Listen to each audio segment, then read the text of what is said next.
Okay, ready now for problem 18. Here I've written an equation, but let me talk about problem 18. If you're looking at it, because problem 18 looks and really is a story problem. And I know most students, once you see a story problem, you already get worried and nervous. Maybe you break out into a cold sweat because story problems can be hard to solve. And let me explain. Story problems can be hard to solve. In 18, it's a story problem. At 18, it's not hard to solve, even though it is a story problem. And let me explain quickly why. Typically, story problem is a bunch of sentences and words with some numbers and data thrown in. And so you have all this information, and somebody have to take all this information, and what you really want to do is you want to come up with some kind of math equation, or sometimes even more than one equation.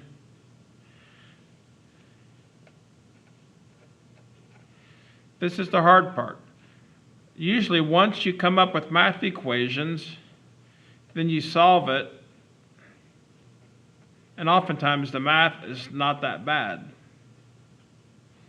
The hard part is to take all these sentences and this verbiage and these words and these numbers and come up with some math equation. Well, in this problem, in fact, I'll just read it. So this is problem 18.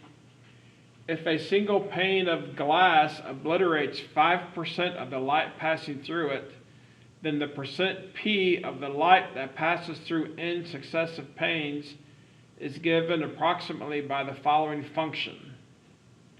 And then they give you this equation. So yes, they're explaining about these panes of glass and how the light doesn't get all the way through it, and it gives you some numbers, and it all sounds very confusing and very scientific. And you think, oh my, I have no idea what this problem's about. But you know what? Why is this problem easy? Because they give you the equation right here. It's almost like all the words, you can almost ignore them, although it's not a good idea to ignore them because you want to sort of have an idea of what the problem's about. But in theory, if you don't understand what you're reading and what's actually going on, you can still solve the problem because they give you the equation. And in this case, the equation P is the percent of light that gets through the panes of glass. This is function notation. This is P of n.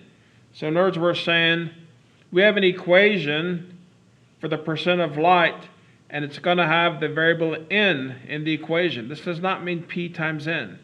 This is function notation, P of n. Here is my equation for P.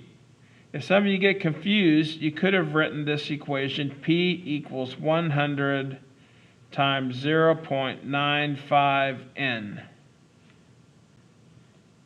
They do this because it's very common to write things in function notation. If that n confuses you, just think of this as an equation for P. So we have the percent of light, and this n is the number of panes. In other words, it means like the number of pieces of glass. So it's like when this light goes through the glass, the light doesn't go all the way through.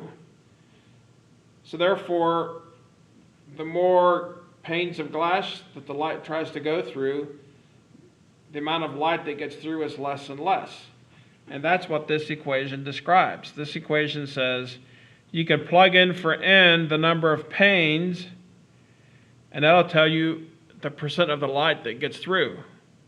Like if I want to know what percent of the light gets through 5 panes, I put a 5 in for n, I do the calculation, and calculate P, and that's the percent of light that gets through 5 panes of glass.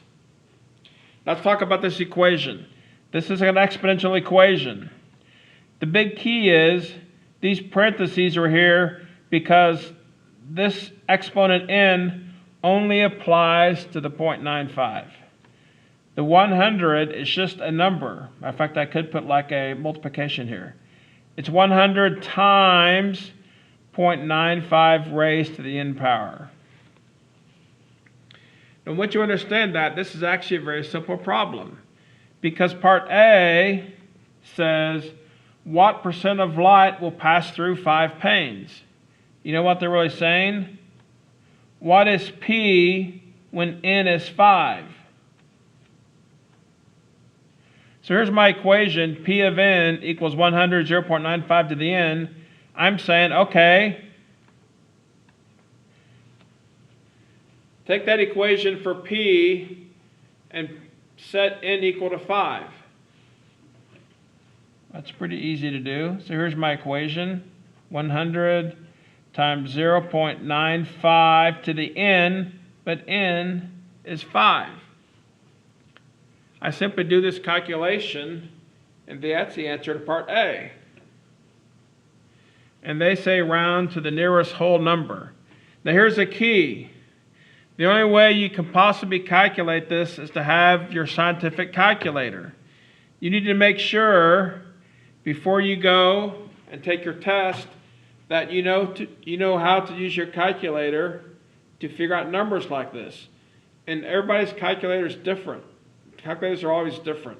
But each one of them can do this kind of calculation. So for mine, I first enter the 0.95, and then I raise it, or I make the exponent equal to 5, and then I take that times 100, and here's what my calculator gives me, 77.378.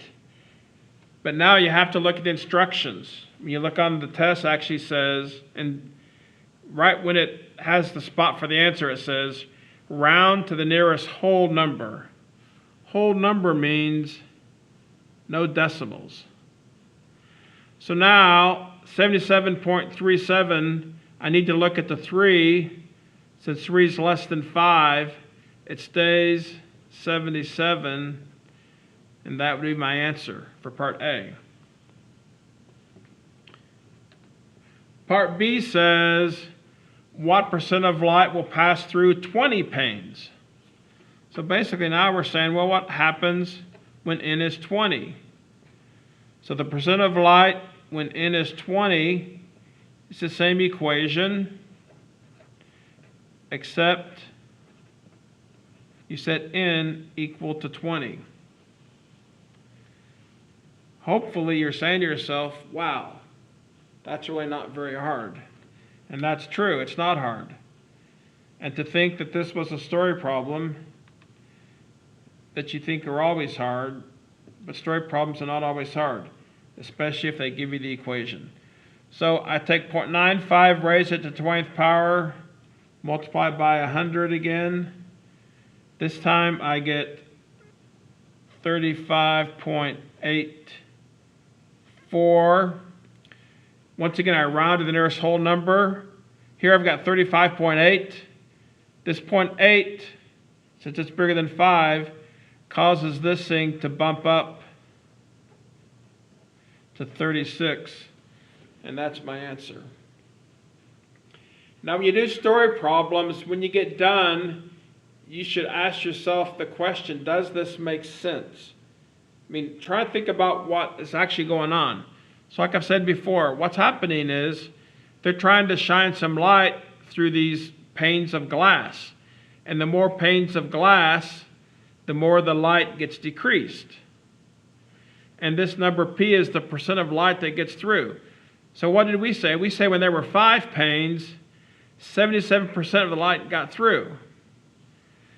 But then we said, how about if you have 20 panes? Well, theoretically, what should happen?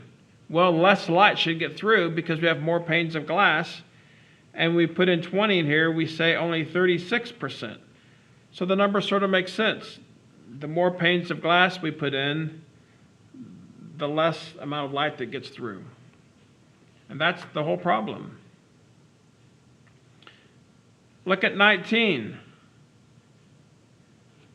Looks like another story problem, although it's very short, and it says the price P of a specific used car that is X years old is given by the following formula. And they give you an equation. P of X equals 24041 times 0.86x. Let's talk about this. So they say the price of a used car, P is the price, X is how old it is, number of years. If the car is 3 years old, X is 3. If the car is 6 years old, X is 6. And that's what they try and do in math. Here's an example.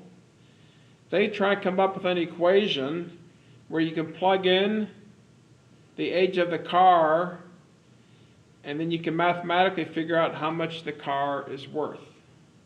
And that's what this equation is saying.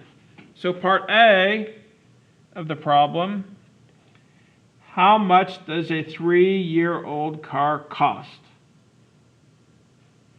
So basically they're saying a 3-year-old car, X is 3 years, it's a 3-year-old car. The price when X is 3, I just take my equation and I plug in 3 for X, just like the problem before. Not very hard, and now you just have to make sure you use your calculator correctly. I'm going to take 0.86, raise it to the 3rd power, times 24041. And you get, now this is going to be an amount of money. The actual problem did not tell you how to round it, but it makes sense, right? When you talk about money, the price of something, you have dollars and cents. So in this case, we should really have 2 numbers to the right of the decimal. So I put 15291.42. So basically 15,291.42. And then part B, they say what's the price of the car when it's 9 years old? Well, what do we think is going to happen? A 9-year-old car should be worth less than a 3-year-old car. But you simply just now take your equation, set X equal to 9,